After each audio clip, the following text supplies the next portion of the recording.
A night of restlessness has left me feeling fairly groggy this morning. The events of the previous day keep intruding upon my mind. The memory of how Emmy felt against me. The memory of our wrestling match.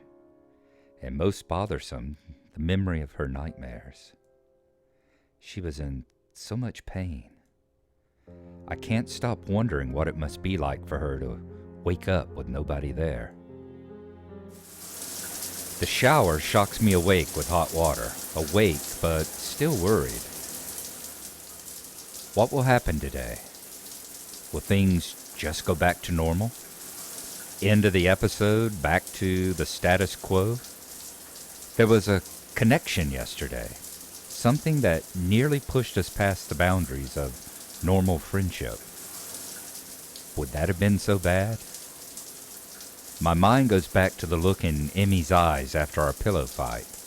It almost seemed like she was daring me to go on. Almost. But I can't know for sure. Anyway, the track captain's probably first in her affections. But even as I say that, my mind is already snorting derisively. I'm just looking for an excuse, a reason for everything to go wrong.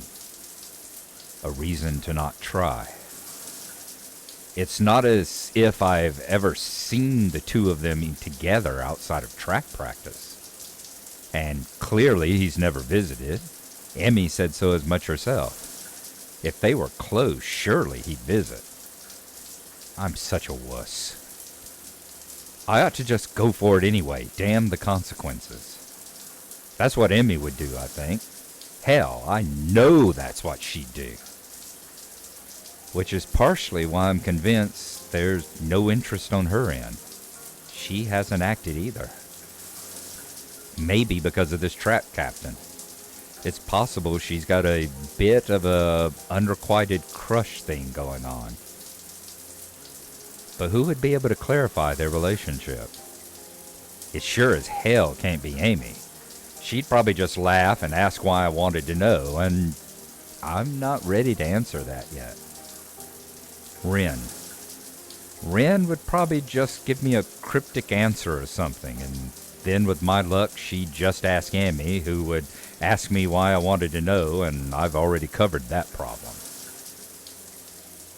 I wonder, could I get away with asking the nurse? He seems pretty protective of Amy. I'm sure he'd know if something was up.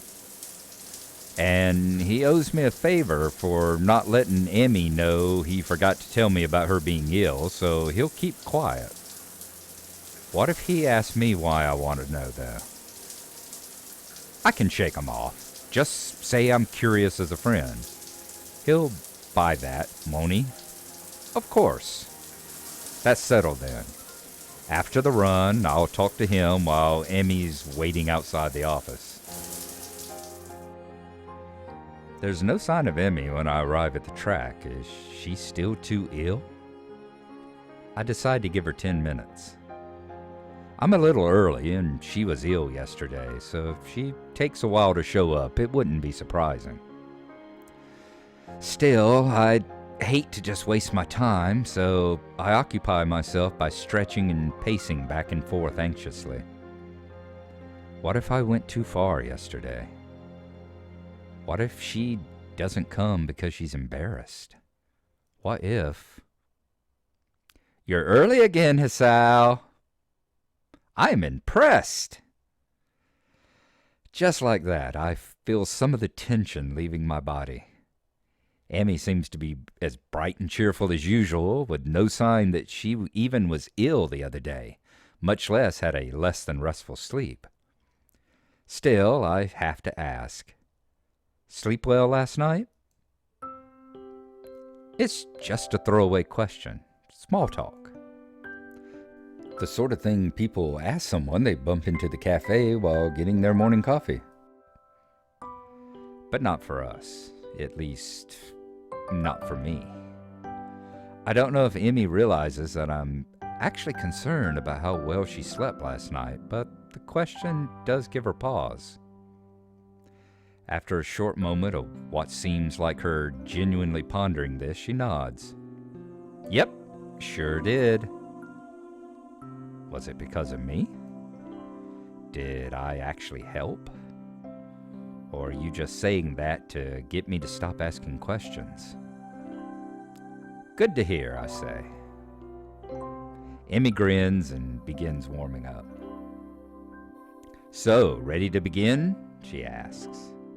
Pfft, am I ready? Of course I'm ready. I was born ready. Emmy laughs at my bravado and we take off running. I keep a steady pace the whole time, breathing steadily. I still feel dead at the end, but at least I don't gasp like a fish out of water now. Emmy is positively beaming after the run today. Nice job, Hasao. You're improving. You'll be half as fast as me in no time. This last line is delivered with a teasing grin that I've grown all too used to. Oh, how exciting, I reply. Emmy begins to run her sprints while I take a cool-down lap. She's really pushing herself today. By the time I'm done with my lap, she's laying across one of the bleachers, looking exhausted. Goodness, not pushing it a little too much today, are you? I ask her. You did just have a cold, you'll recall. Emmy gives an annoyed snort and sits up. Bah! I'm just trying to make up for lost time, that's all. I went twice as hard today, you know. A good run always gets the kinks out, you know. Clears the mind, too. Oh? Emmy nods vigorously. Yep, it's a great outlet for that sort of thing. She does not explain further, and I don't ask. I suspect I know the real reason she went so hard today. Being sick had nothing to do with it. Something's bothering her. Maybe the nightmare, maybe something else. But it's not my place to pry. She'd tell me if she wanted me to know.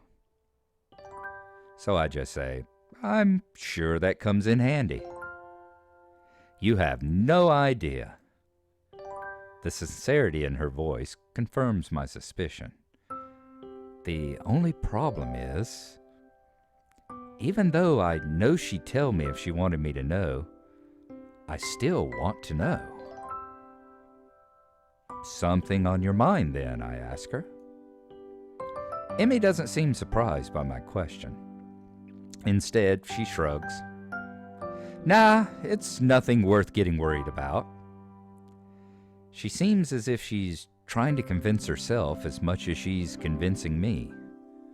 I open my mouth to ask if yesterday is responsible for her current state of mind, but think better of it. Too much risk of her taking the question the wrong way.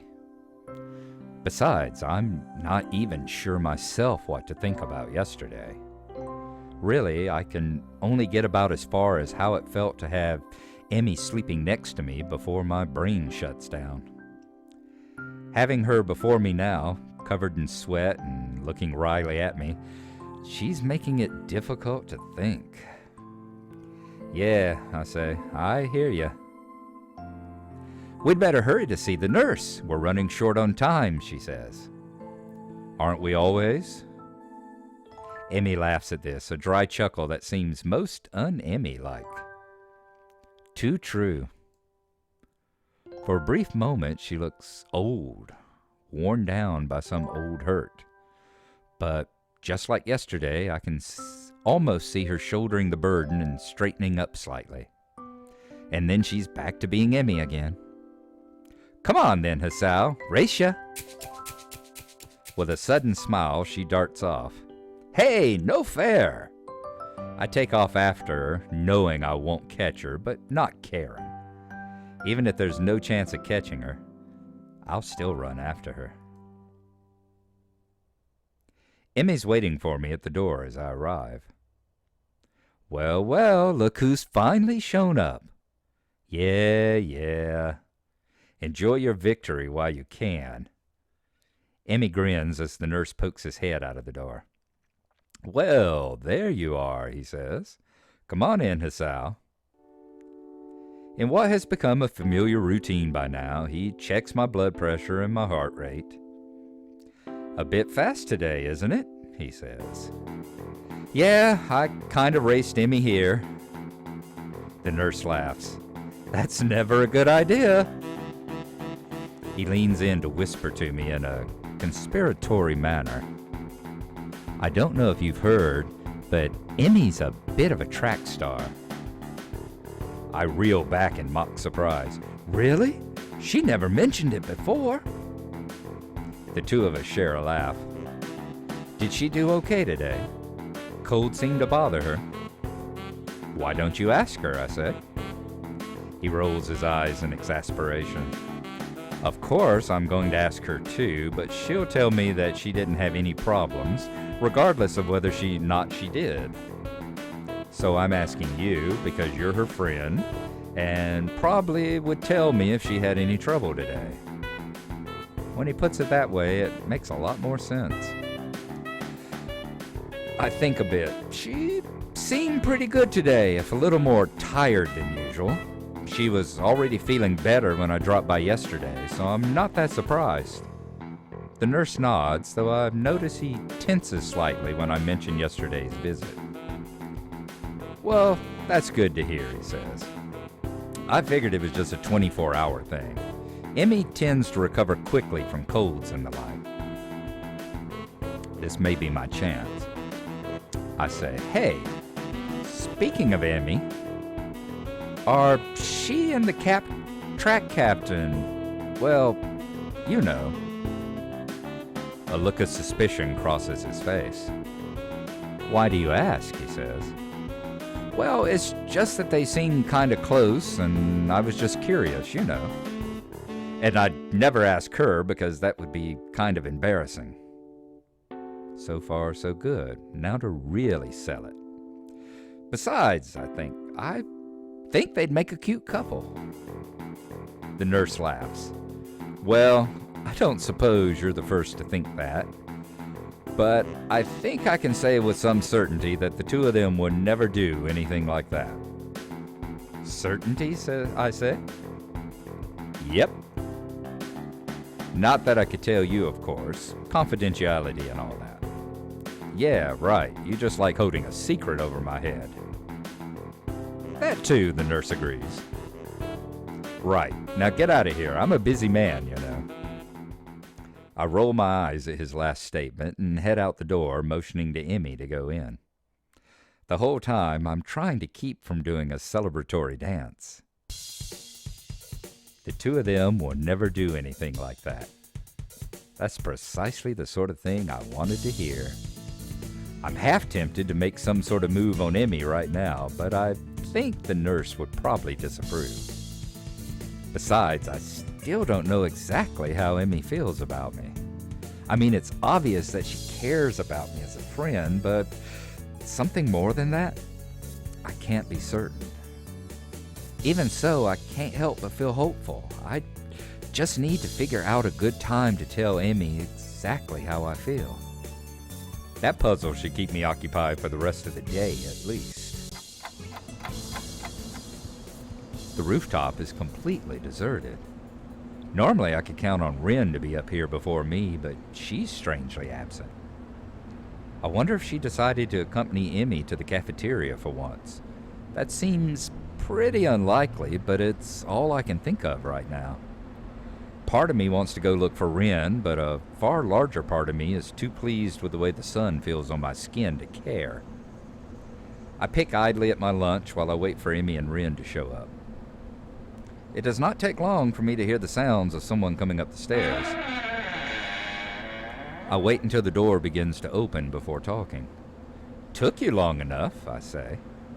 "Keeping me waiting for you, honestly. The two of you are..." "Huh?" Well, that's odd. The only person standing in the doorway is Emmy, who looks mildly confused.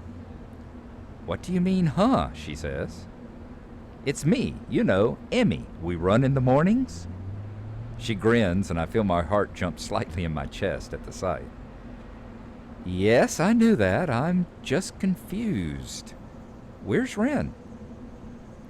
Emmy's grin is replaced by a rather guilty-looking expression. Yeah, she says, about that. I kind of, sort of, gave her my coat. Oh dear. Am I at risk too, I ask? It would make sense, after all. Emmy and I were in close contact the other day. So what did she and Ren do that got her ill? Steady on, old lad. Don't go down that road. Ren's just probably got a worse immune system than me. Emmy seemed shocked by my comment, like she hadn't considered that before. I hope not, she says. I feel terrible if you get ill because of me, Hisao. Oh man, I say. I think I feel a fever coming on. Emmy looks horrified and then quickly shifts into a more angry expression. Hisao! You stop getting sick this instant. I won't have it. Impulsively, she seizes me by the collar. Are you listening to me, Hisao's immune system? Get your ass in gear. I give a smart salute. Duly noted, ma'am. Emmy steps back and nods, satisfied. Good. You are not allowed to miss any of our morning runs, after all. But you missed a morning run, I say. Emmy crosses her arms and looks at me haughtily. Yes, but that's a special case. It was me and not you. That's not an explanation at all, I tell her. Emmy looks flabbergasted. You're kidding, right? That explanation makes perfect sense.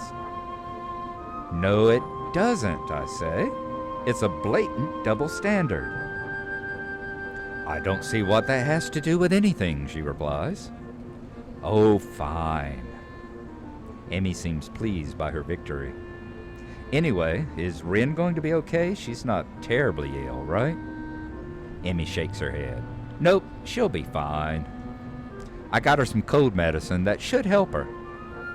Although I probably should have made sure she didn't try to take them all at once. She's done it before, you know. Somehow, I don't find this all that surprising. I doubt Ren is one to pay attention to maximum dosages and such. You should probably check in on her later then, I say, just to make sure. Emmy shrugs. I'll stop by after practice. She'll be fine until then. I nod, figuring that line of conversation is over.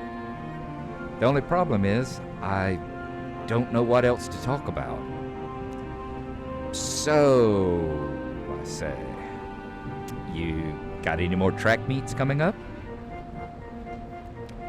This is a terribly roundabout way of trying to see if she's free on the weekend.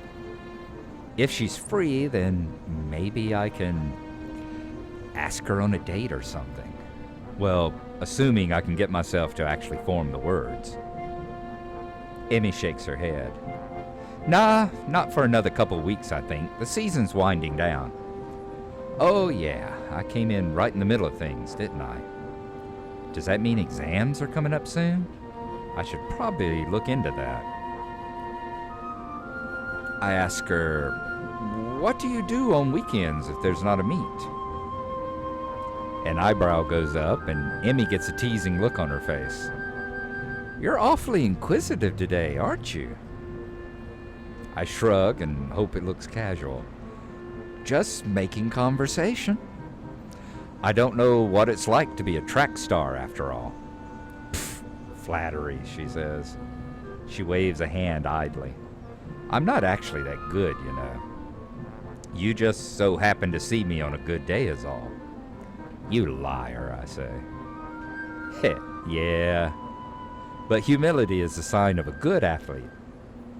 At least that's what my dad used to say. She shrugs and tries unsuccessfully to hide the rather troubled expression her face has taken on. Hey, I say, what's up? You seem bothered by something. Emmy starts to deny it, then sighs in defeat. I wonder if she's too tired from being sick to get herself to deny it like usual, or if she actually just trusts me enough on this point to open up. Well, you remember last night, she says.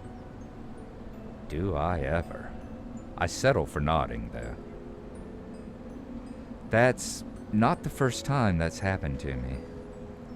Actually, I get them kind of... She pauses if it's suddenly occurring to her what she's doing. It's almost like she's breaking some sort of personal rule here. But she starts up again, choosing her words carefully. Well, not often, but on occasion. It's just been one of those weeks where that's what happens. A sigh escapes her and she looks terribly frustrated. I reach over and give her a hug, which, unlike last time, doesn't seem to shock her. Instead, she seems to relax as my arms wrap around her. We stay that way for a while. Hey, you know, I was serious last night, I tell her. You really can talk to me if stuff like this is bothering you. It's always difficult to do this sort of thing solo, you know? Emmy smiles and breaks the embrace, but stays leaning on my shoulder. Thanks, Sal. I'll be fine, I think. I can already see her reassembling herself, getting ready to bottle it all up again. Guess that topic's closed now. So hey, given any more thought to that career survey? Can't say I have, she says. I don't tend to plan very far ahead, you know. Although I suppose I could at least start looking into a college, huh? I shrug. I suppose, unless you were serious about that pirate thing, I say. Last I checked, pirates didn't have much need for universities. Unless there's, like, a pirate university out there somewhere. Emmy giggles and starts to look a little like her old self, but there's a new element to her expression. Impish. That's how I'd describe it. Emmy looks impish, looking up at me with her head nestled into my shoulder. Would you come with me if I ran off to be a pirate? Of course I would, I said. Who in their right mind would pass up the opportunity to be pirates with you? Well, when you put it that way, I'm not sure, she says. She giggles again. I notice that my heart seems to have sped up. It's probably due to Emmy's proximity to me. That hint of strawberries again. I can't help but grin as I gaze down at her. She's happy again. Hey, Hisao. If you're going to kiss me, you should probably do it soon. I think the lunch bell is about to ring. My thoughts grind to a sudden halt. I'm pretty sure my mouth is hanging open in shock.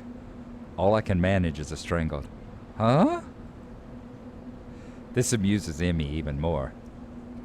You were thinking about it, weren't you? She sits up, bringing her face level with mine. I'd probably enjoy it, you know? You're a really... Well... She briefly composes herself, looking like she's about to say something important. If you hadn't figured it out by now, she says, I think I've developed a bit of a crush on you. You're going to have to do something about that. This time her grin short-circuits several important thought processes. At some point I turn toward her, and at another point her arms moved around my neck. At yet another, my arms wrapped around her waist. I'll be damned if I could tell precisely when that happened.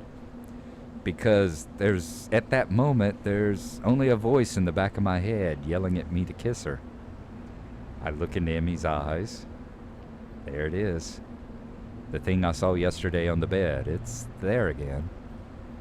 It suddenly strikes me that she's worried that I'll reject her. What a silly worry for her to have.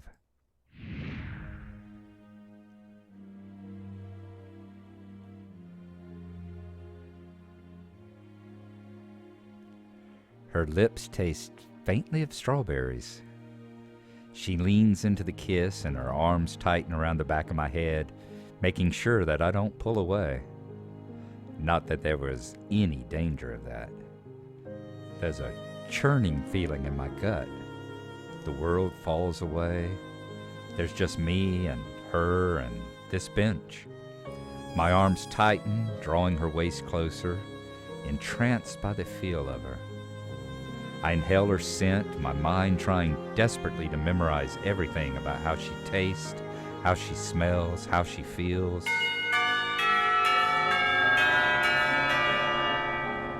The ringing of the bells snaps us both back to reality, and we break the kiss. Emmy's cheeks are slightly flushed, and she seems to be catching her breath. In her defense, so am I. We stand there for a few moments, trying to wrap our heads around what we've just done. Emmy is the first to break the silence. So, wanna grab dinner after I'm done with practice? What a coincidence, I say. I was about to ask you the same thing. Well, actually, I suppose it was going to be some kind of proper date on the weekend or something, but the thought was there, I think. Emmy gives me a playful shove. Yeah, right, she says. You are still in shock from how incredibly awesome I am at kissing. We begin to head down the stairs, back to our respective classrooms.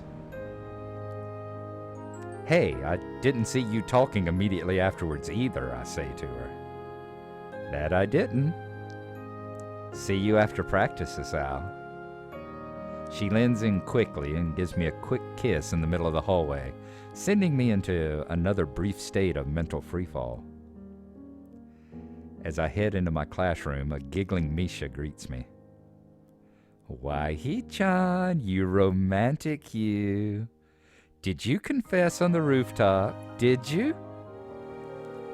Actually, I think it was the other way around, I say. This sends Misha into a fresh fit of laughter. Young love is so unpredictable, isn't it? This being Misha, I suppose I should have expected her to tease me over this. I guess, I say. Before I can really respond, Muto's entered the classroom and Misha skips off to her seat, giggling all the while. I suspect that I'll get a lot of that sort of conversation now, especially seeing as how Emmy kissed me right in the middle of the hall. But somehow, I don't care about that. For the first time since arriving here, my heart feels light.